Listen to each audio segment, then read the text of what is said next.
Yatat pedas bagat.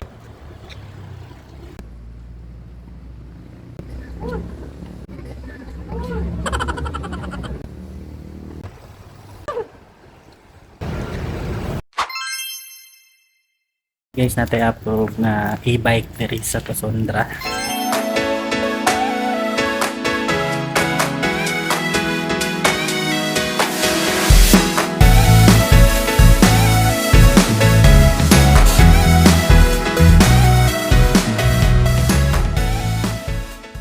E-bike diri sa Tosondra. So muna nga e-bike. So approve siya by Home Credit. So ayun guys, meron naman tayong satisfied customer. Si client is kumuha siya ng e-bike dito sa Sian Trading Tosondra.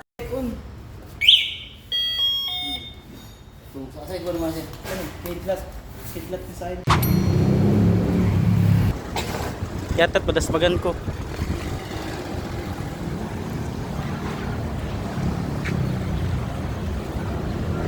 Balik dire.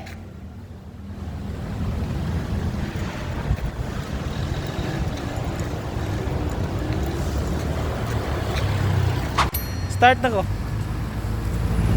So kay Home Credit man ta, so mo appeal pud ta og try kung unsa kani kanindot ning e-bike ni Sian Trading.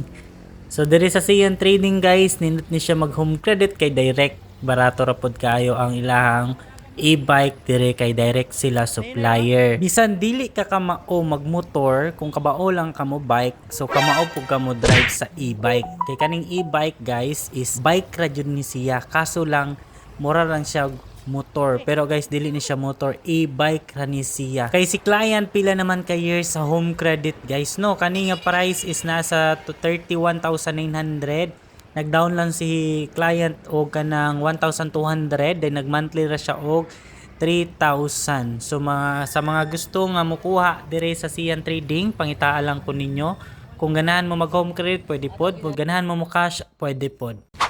So diri nga portion guys, gipatry na nako kay client ang iyahang e-bike kay para ma-feel niya kung unsa kanindot ang e-bike before nako i-release sa iyaha ang iyahang new e-bike. Kay mas nindot man jud na ang customer mismo maka-feel kung unsa kanindot ang imuhang product nga gibaligya.